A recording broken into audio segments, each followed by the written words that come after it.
টাকাই আজ সম্বল। আজ যেভাবে হোক একটা কাজের ব্যবস্থা করতেই হবে, না হলে তো আজকে খাবারের ব্যবস্থা হবে না। বাবা কিছু দান করো বাবা, ও বাবা কিছু দান করো। চাচা, এই 10টা টাকা ছাড়া তো আর কিছুই নেই আমার কাছে। আপনি এই 10টা টাকায় নিয়ে যান, কিছু কিনে খেন। আল্লাহ তোমার অনেক মঙ্গল করুক বাবা। আসসালামু আলাইকুম। ওয়ালাইকুম আসসালাম। আজকে তো আড়ত বন্ধ হয়ে গেছে, আজকে আর কাজ হবে না, কালকে আসেন আলী ভাই। ইয়া আল্লাহ, গত 2-3 দিন থেকেই তো কাজ নেই, আজকেও কাজটা হলো না। আসতে দেরি করে ফেলেছেন যে, মহাজন সবাইকে সবার কাজ বুঝিয়ে চলে গেছে। কি করব বলেন, অনেকটা পথ হেঁটে আসতে হয় যে, তাও তো আজ অনেক সকালেই রওনা দিয়েছিলাম। কালকে আর একটু সকাল সকাল এসেন। হ্যাঁ ভাই, কালকে না হয় একটু ভোরবেলাতেই রওনা দিয়ে দেব। আসসালামু আলাইকুম। ওয়ালাইকুম আসসালাম। কে লোকটা ভাই? উনার নাম আলী, ওই পাশের গ্রামে আরব পাড়ায় থাকেন। অভাব অনটনের সংসার, কিন্তু দানের হাত মাশাল্লাহ। সব সময় দেখি আল্লাহর ইবাদতের প্রতিযোগিতাতেই ব্যস্ত থাকেন। তাহলে ওনাকে কাজ দেন না কেন? কাজ তো দিতেই চাই, কিন্তু ওই যে আসতে একটু দেরি করে ফেলে, ততক্ষণে আবার মহাজন চলে যায়। আচ্ছা, আমি কাল মহাজনকে বলে দেব যেন উনার জন্য কাজের ব্যবস্থা রাখে। কিন্তু আজকের দিনটা চলবে কিভাবে? গত 2-3 দিন কাজ নেই, আজকেও কাজটা পেলাম না, এদিকে পকেটে তো 1টা টাকাও নেই, তাহলে আজ বাজার করব কিভাবে? হে আল্লাহ, সব কিছুই আপনার ইচ্ছা, আমাকে ধৈর্য ধরার তৌফিক দান করেন। আসসালামু আলাইকুম। আজকে তাড়াতাড়ি বাড়ি চলে আসলেন যে?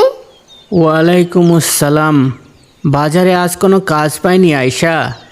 ইয়াল্লা, তাহলে তো আজকে কোনো বাজারও করতে পারেননি। না, আজকের দিনটা কোনো রকমে চালিয়ে নাও। কিন্তু বাড়িতে তো সামান্য একটু ময়দা ছাড়া আর কিছুই নেই। ওই হবে, আল্লাহর রহমতে ওই ময়দাটুকু দিয়ে আজকের দিনটা পার হয়ে যাবে ইনশাল্লাহ। ইনশাল্লাহ। হে আল্লাহ, আপনাকে শুক্রিয়া এমন একটা ইমানদার বিবি দেওয়ার জন্যে। সুবহান আল্লাহ, সুবহান আল্লাহ, সুবহান আল্লাহ, সুবহান আল্লাহ, সুবহান আল্লাহ। আরে, আটার খামির তো আগেই বানিয়ে ফেললাম, এদিকে আমার খেয়ালই নেই যে বাড়িতে আগুন নেই। এই শুনেন, ঘরে তো আগুন নেই, আপনি একটু বসেন, আমি পাশের ওই প্রতিবেশীর ঘর থেকে আগুন নিয়ে আসি, ঠিক আছে? আচ্ছা যাও। আস্তাগফিরুল্লাহ, আস্তাগফিরুল্লাহ, আস্তাগফিরুল্লাহ। হে আল্লাহ, আপনি একমাত্র রিজিক দাতা, আপনি আমাদের জন্য যে রিজিক নির্ধারণ করেছেন তাতেই আমাদের সন্তুষ্ট থাকার তৌফিক দান করেন। মাগো, আবাকে কিছু খাবার দেন মা। সুবহানাল্লাহ, সুবহানাল্লাহ। আসসালামু আলাইকুম চাচা। ওয়ালাইকুম আসসালাম বাবা, আমাকে কিছু খাবার দাও বাবা। খাবার? আচ্ছা দাঁড়ান, আপনি একটু অপেক্ষা করেন, আমি ভিতরে দেখি কিছু আছে কিনা। ঠিক আছে বাবা। কি দেব? ঘরে তো দেওয়ার মতো কিছুই নেই।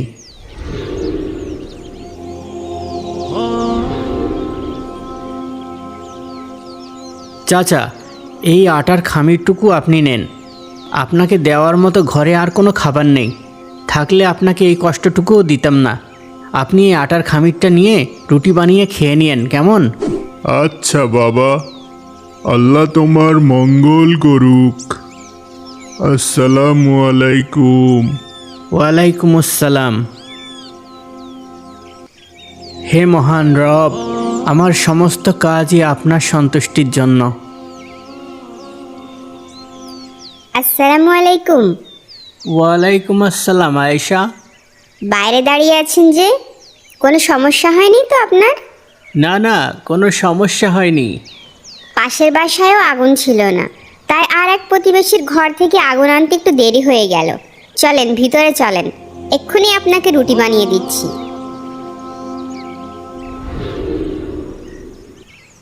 আরে, আটার খামিরটা দেখছি না তো,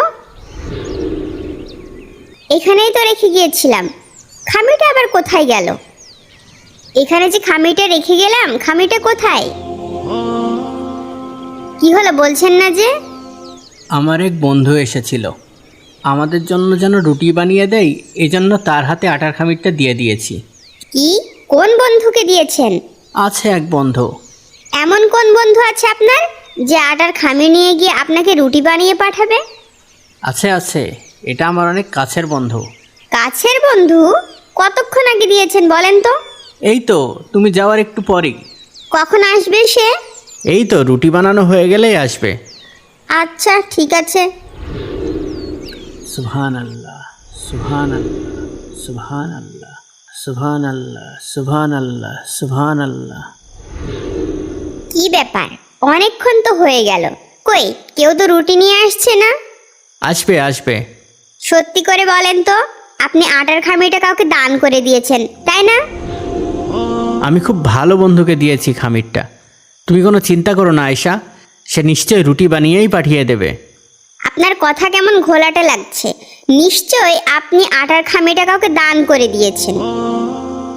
আরে আল্লাহর বান্দা, অন্তত একটা রুটি বানানোর মতো আটাও তো রেখে দিতে পারতেন, তাহলে ওইটুকুই না হয় দুজন মিলে ভাগ করে খেয়ে নিতে পারতাম। বললাম তো তুমি কোনো চিন্তা করো না, আমি খুবই ভালো বন্ধুকে খামিরটা দিয়েছি, সে নিশ্চয় আমাদের না খাইয়ে রাখবে না। বুঝলাম না আপনার কথা। বুঝলে না? না। না বোঝার কি আছে এখানে? আরে আল্লাহর বান্দি, আমি এমন এক বন্ধুকে দিয়েছি যিনি কেবল নিতে জানেন না, দিতেও জানেন। আর শুধু দিতে জানেন বললে ভুল হবে, বরং বলতে হবে তিনি আরও উত্তম রূপে দিতে জানেন। এবার তো ব্যাপারটা আরো জটিল করে দিলেন, আমার তো কিছুতেই বুঝে আসছে না। থাক থাক, এখন আর আমার কিছুই বলার দরকার নেই, একটু অপেক্ষা করো, তখন নিজেই সব কিছু পরিষ্কার বুঝতে পারবে। আচ্ছা ঠিক আছে, দেখি আপনার কোন বন্ধু রুটি বানিয়ে পাঠাই। সুবহান আল্লাহ, সুবহান আল্লাহ, সুবহান আল্লাহ, সুবহান আল্লাহ, সুবহান আল্লাহ। আমি দেখছি কে আসলো। আসসালামু আলাইকুম আলী ভাই। ওয়ালাইকুম আসসালাম আনিস ভাই, কেমন আছেন? কিভাবে সাহায্য করব বলেন না? আজকে মেয়েটা শ্বশুর বাড়ি থেকে বাড়িতে এসেছে, তাই বাড়িতে কিছু ভালো মন্দ রান্না হয়েছে, তাই তো আমার বিবি প্রতিবেশীর হক আদায় করতে পাঠালো। এই এক পাত্র গোশত আর এই এক ঝুড়ি রুটি হাদিয়া এনেছি, মেহেরবানি করে কবুল করুন ভাই। আলহামদুলিল্লাহ আলহামদুলিল্লাহ, অবশ্যই কবুল করব ভাই। আমি তবে আসি আলী ভাই, অনেক কাজ পড়ে আছে। আসসালামু আলাইকুম। ওয়ালাইকুম আসসালাম। হে আল্লাহ, আমি জানতাম আপনি আমাদের না খাইয়ে রাখবেন না। আয়শা, আয়শা, এই যে দেখো। কি এগুলা? তোমাকে বলেছিলাম না আমার বন্ধু রুটি বানিয়ে পাঠাবেই। হ্যাঁ, সত্যি রুটি পাঠিয়েছে? আমি তো শুধু আমার বন্ধুকে আটার খামিরটাই দিয়েছিলাম, আর এই যে দেখো, আমার বন্ধু এতই ভালো আর দয়ালু যে তিনি রুটির সাথে গোশত পাঠিয়ে দিয়েছেন। আলহামদুলিল্লাহ আলহামদুলিল্লাহ। আর আমি ভাবছিলাম কিভাবে আমাদের রিজিক হবে। সবার রিজিকের মালিক আল্লাহ, কোথা থেকে কার রিজিক তিনি পাঠাবেন কেউ বলতে পারে না। হে আল্লাহ, আপনার অসংখ্য শুকরিয়া। শুকরান আলহামদুলিল্লাহ। এবার আমি বুঝতে পেরেছি বন্ধু বলতে আপনি কাকে বুঝিয়েছিলেন। হ্যাঁ, তুমি ঠিকই বুঝেছ আয়শা, কাউকে দান করা মানে কোনো ব্যক্তিকে দেওয়া নয়, এ তো স্বয়ং আল্লাহ তাআলার কাছে পাঠানো, আর আল্লাহ তাআলার কাছে যা পাঠানো হয় তিনি তার চেয়ে অনেক উত্তম কিছু ফিরিয়ে দেন। শুকরান আলহামদুলিল্লাহ।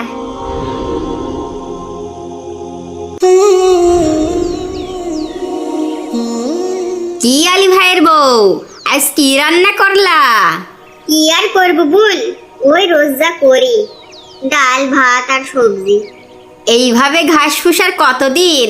তোমার স্বামীকে কিছু করতে বলো। কি আর বলবো বোন, সে তো চেষ্টা করেই, তার জালে মাছ না উঠলে আর কি করা। আর এদিকে দেখো, একই জায়গায় মাছ ধরেও আমার স্বামীর জালে কত মাছ ধরা পড়ে। ও আজও আমার জন্য নতুন কাপড় কিনে এনেছে। সেটা তো দেখতেই পাচ্ছি। আর এই যে এই গয়নাগুলাও গতকালই এনেছে, খাঁটি সোনার 22 ক্যারেট। তোমারই তো কপাল গো বোন, প্রতিদিন নতুন নতুন কাপড়, দামি দামি গয়না পরো। ভাগ্যিস আমার কপালেও এমন থাকতো। তোমার কপালও এমন হবে। তুমি তোমার স্বামীকে বোঝাও যেন তোমার স্বামীও আমার স্বামীর মতো মূর্তি পূজা করে, তাহলে তুমিও আমার মতো ধনী হয়ে যাবা। কি বলো এইসব? ওরে সকিনা, কেন বুঝিস না? এই সবই দেবতাদের দয়া। একই জায়গায় জাল ফেলে দুজন, একজনের শেষই হয় না আর একজনের নাকি একটাও পায় না। এই কথা শুনে আলীর স্ত্রী মন খারাপ করে চলে আসলো। কই গো গিন্নি, কোথায় গেলে? একটু পানি টানি কি দেবে নাকি? পানি নিজে নিখেত পারো না? কি বাদশার কাজ করে আসলো যে জনাবকে গিয়ে পানি দিতে হবে? মনে হয় আমি তার দাসী। কি গো, কি হলো আবার তোমার? মন খারাপ করে বসে আছো কেন? হয় আমাকে তালাক দিয়ে দাও, আর না হলে তুমি তোমার ভাইয়ের মতো মূর্তি উপাসনা করো। হে আল্লাহর বান্দি, তোমার কি আল্লাহকে ভয় হয় না? কিভাবে এমন কুফরি কথা বলো? দয়া করে বেশি কথা বাড়িও না। আমি আর এভাবে ফকিরের মতো জীবন যাপন করতে পারবো না। কি হয়েছে সেটা তো বলবে। তোমার ভাইয়ের বউকে দেখো, কত দামি দামি কাপড় পরে, অলংকার পরে, আর আমার কিছুই নেই। এইভাবে তিলে তিলে মরার জন্য তোমার সাথে আমার বাপ মা বিয়ে দিচ্ছিল। এখন ওকে বুঝিয়ে পারা যাবে না। আচ্ছা ঠিক আছে, তুমি চিন্তা করো না। কাল থেকে আর নদীতে মাছ ধরতে যাব না, বরং কোনো কারখানায় মজুরি করে হলেও তোমার জন্য প্রতিদিন কিছু টাকার ব্যবস্থা করে দেব, যাতে অন্তত তুমি তোমার শখ আহ্লাদ পূরণ করতে পারো। ঠিক আছে? ঠিক আছে, দেখি কি করতে পারো।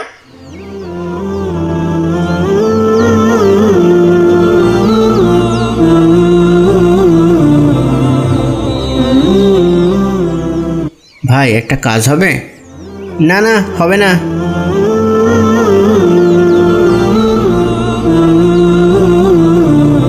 ভাই, একটা কাজ দেবেন? না, নেই।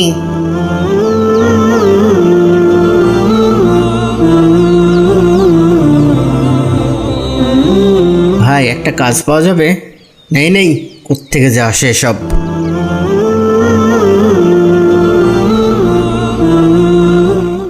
সারাদিন এদিক ওদিক তো অনেক ঘুরলাম, কতজনের কাছে গেলাম একটা কাজের জন্য। অন্তত একটা কাজ পেলেও তো বউয়ের কথা শোনা লাগতো না। এখন আমি কি করি? না, হতাশ হয়েও তো পারছি না। আমি বরং এখানে নামাজে দাঁড়াই, মাগরিব পর্যন্ত আল্লাহকে ডাকি। নিশ্চয়ই আল্লাহ আমার কান্নাকাটিতে সাড়া দেবে। তারপর না হয় রাতে বাড়িতে গিয়ে একটু বউকে মিথ্যা কথাই বলবো আজ। আল্লাহু আকবার।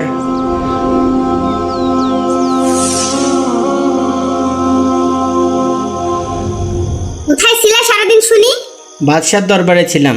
বাদশাহ আমাকে 30 দিনের জন্য রেখে দিয়েছেন। 30 দিন? হ্যাঁ, আর বেতনও একবারেই 30 দিন পরেই দেবে। কত বেতন দেবে বাদশাহী কাজের বিনিময়ে? আমার বাদশাহ বড়ই মেহেরবান, ওনার কাছে কোনো জিনিসের অভাব নেই। আমি যা চাইবো উনি তাই আমাকে দেবেন।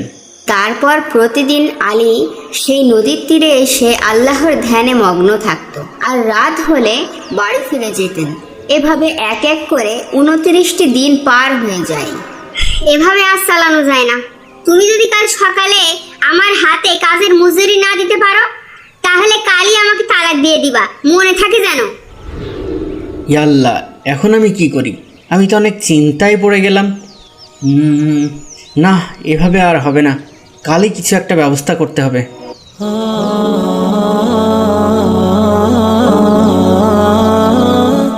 হে আল্লাহ, আমাকে ক্ষমা করো। আজ এই বেধর্মের কাছেই সাহায্য চেয়ে দেখি কোনো কাজ জোটাতে পারি কিনা। বেড়া মুসলমান, কি সেখানে? আপনার এখানে কাজ করতে চাই, আপনি কি আমাকে কাজে নেবেন? কি কাজ পারিস, হ্যাঁ, যে কাজে নেব? আপনি যে কাজ বলবেন আমি তাই করব। দয়া করে আমাকে একটা কাজের ব্যবস্থা করে দেন। আচ্ছা, যা, তোর কাজের ব্যবস্থা হবে। তবে এখানে কিন্তু কোনো খাওয়া দাওয়া পাবি না, শুধু কাজ করবি। যদি এই শর্তে রাজি থাকিস তবে কাজ পাবি। আমি রাজি, আমি রাজি। যেভাবে হোক আমার একটা কাজ দরকার। দিনে খাওয়ার পরিবর্তে না হয় রোজা রাখবো। আচ্ছা, যা ভিতরে। আর এদিকে একটি অপরিচিত ব্যক্তি তার খোঁজে তার বাড়িতে যায়। কেউ বাড়িতে আছেন? কে? আমি বাদশার কাছ থেকে আসছি। কাকে চান? আলী সাহেব কি বাড়িতে আছেন? না, আমি তার স্ত্রী। কোনো দরকার থাকলে আমাকে বলতে পারেন। আমাকে বাদশাহ পাঠিয়েছেন। এই নিন আপনার স্বামীর মজুরি 29টি স্বর্ণ মুদ্রা। আপনার স্বামী 29 দিন বাদশার কাছে কাজ করেছে, এরপর বাদশার কাজ ছেড়ে দেয়। যদি 30 দিন কাজ করতে পারতো তাহলে অনেক ভালো হতো আপনার স্বামীর, কিন্তু আফসোস সে অন্য এক ইহুদির কাছে গিয়ে কাজ করছে। তারপর এই 29টি স্বর্ণমুদ্রা লোকটি তার স্ত্রীকে দিয়ে চলে গেল। আলীর স্ত্রী তখন সেখান থেকে একটি স্বর্ণমুদ্রা বাজারে নিয়ে গিয়ে বিক্রি করলো, আর তার বিনিময়ে তার স্ত্রী 1000 দিনার পেল। এতে সে অনেক খুশি হলো। আজ তুমি কোথায় ছিলে? একটা ইহুদির কাছে কাজ নিয়েছি। কেন? তুমি বাদশার কাছে অন্যের কাজ কেন করতে গেছো? কেন, কি হয়েছে? তুমি 29 দিন বাদশার কাজ করেছো, তাই বাদশা তোমার 29 দিনের মজুরি পাঠিয়ে দিয়েছে। কি বলো? হ্যাঁ, আর তুমি যে আজ কাজে যাওনি তার জন্য আফসোসও জানিয়েছে। বলেছে 30 দিন কাজ করলে তোমার জন্য অনেক ভালো হতো। ইয়াল্লাহ, এ আমি কি করলাম? এই কি হলো জ্ঞান হারালে নাকি? কথা বলো। হায় আফসোস, আমি সারা জাহানের বাদশার কাছ থেকে নিজেকে বঞ্চিত করে ফেললাম। ও মাবুদ, আমাকে ক্ষমা করে দাও, আমি অন্যায় করে ফেলেছি। লা ইলাহা ইল্লা আনতা সুবহানাকা ইন্নী কুনতু মিনাজ জালিমিন।